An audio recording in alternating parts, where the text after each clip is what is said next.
ආයුබෝවන් හැමෝටම සුපර් ආයි ඉංග්‍රීසි YouTube channel එකට හැමෝම පිළිගන්නවා. මේ වීඩියෝවෙන් කතා කරන්න සූදානම් වෙන්නේ passive voice වලට අදාළ දෙවෙනි වීඩියෝව. ඒ තමයි simple fast tense පිළිබඳව. එහෙනම් අපි වීඩියෝ එකට යමු.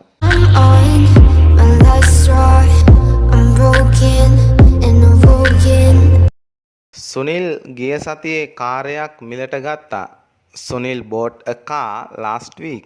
Sunil bought a car last week. දැන් මේ තමයි active voice sentence එක. දැන් අපි බලමු simple past tense වලට අදාළව කොහොමද මේ වාක්‍ය passive voice කරගන්නේ කියලා. දැන් බලන්න Sunil විසින් දැන් ගිය වාක්‍යයේ තිබි Sunil නමුත් මේ වාක්‍යයේ තියෙනවා Sunil විසින්. එතකොට passive voice වාක්‍යයක් කියලා අපිට හඳුනා ගන්න පුළුවන් එක් ක්‍රමවේදයක් තමයි මේ විසින් කියන පදයේ සමග තමයි වාක්‍ය රටාව ගොඩනැගිලා තියෙන්නේ. ඒ වගේම තමයි ඒ සුනිල් විසින් කියන පදය අපි වාක්‍යයේ නැත්නම් sentence එකේ අවසානයේ තමයි යොදන්නේ. එතකොට බලන්න සුනිල් විසින් කාර්යයක් මිලට ගත්තා කියනකොට passive voice වාක්‍යයේ කාර්යයක් කියන එක එහෙම නැත්නම් කර්ම පදය මුලට අපි ගන්නවා. A car was bought last week by Sunil.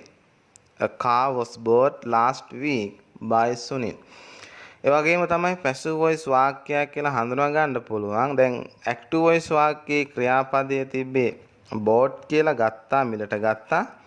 දැන් මේ passive voice වලට එනකොට ඒක was bought වෙලා තියෙනවා. එතකොට මේ was කියන උපක්‍රියාපදයේ සමග fast participle verb එකක් එකතු වෙලා තමයි passive voice වාක්‍ය නිර්මාණය වෙලා තියෙන්නේ. මම හිතනවා simple fast tense වලට අදාළ active voice වාක්‍යයත් ඒ වගේම passive voice වාක්‍යයත් ගොඩනැගෙන ආකාරය ඔබට පැහැදිලි වෙන්නට ඇති කියලා. ඔහු මට ආරාධනා කළා ඔහුගේ උපන්දින සාදයට. He invited me to his birthday party. He invited me to his birthday party. මේ තමයි active voice වාක්‍ය. කලින් වාක්‍ය වගේම තමයි active voice වාක්‍ය. ඊළඟට අපි බලමු ඒ active voice වාක්‍ය තුලින් passive voice වාක්‍යයක් කොහොමද ගොඩනගා ගන්න කියලා. ඔහු විසින් මට ආරාධනා කළා ඔහුගේ උපන්දින සාදයට. I was invited to his birthday party by him. I was invited to his birthday party by him.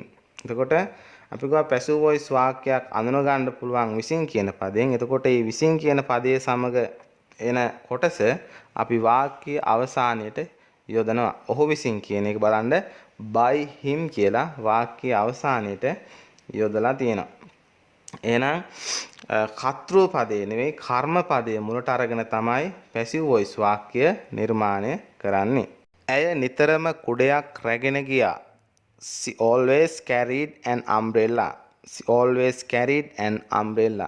එතකොට මේක active voice වාක්‍ය. අපි බලමු මේක passive voice වෙන්නේ කොහොමද කියලා. ඇය කියන එක ඇය විසින් නිතරම කුඩයක් රැගෙන ගියා. An umbrella always was carried by her. An umbrella always was carried by her. ඇය විසින් කියන එක වාක්‍ය අවසානට යෙදුවා by her කියලා කර්ම පදයේ මුලට අරගත්තා. වගේ carried කියන simple fast tense එක වෙනුවට was කියන උපක්‍රියාපදයේ සමග carried කියන fast participle verb එක යොදාගෙන තමයි මේ passive voice වාක්‍ය නිර්මාණය වුනේ. දැන් අපි passive voice වාක්‍යයන් කිහිපයක් අරගෙන බලමු. මේක ඔබට තවදුරටත් පැහැදිලි වීම සඳහා simple fast tense වලට අදාළව බලන්න කෘෂිකර්මයේ පිළිබඳ සාකච්ඡාවක් පැවැත්වුවා. A discussion of agriculture was held. A discussion of agriculture was held. දැන් මෙතන පේන අපට කර්තෘ කෙනෙක් නැහැ. එහෙනම් කර්තෘ කෙනෙක් නොමැති සියලු වාක්‍යයන් අපි passive voice විදියට තමයි හඳුන්වන්නේ. සාමාන්‍ය වැසියන් මුදවා ගත්තා. Civilians were liberated. Civilians were liberated. අධිවේගී මාර්ග ව්‍යාපෘතිය අවුරුද්දකින් අවසන් කළා. The highway project was ended in a year. The highway project was ended in a year. පත්‍රවල නොයෙක් පාරිසරික ලිපි පළවිය. Various environmental articles were published in newspapers. Various environmental articles were published in newspapers. passive voice වලට අදාළව simple fast tense පිළිබඳව තමයි මේ video වෙදි කතා කරේ.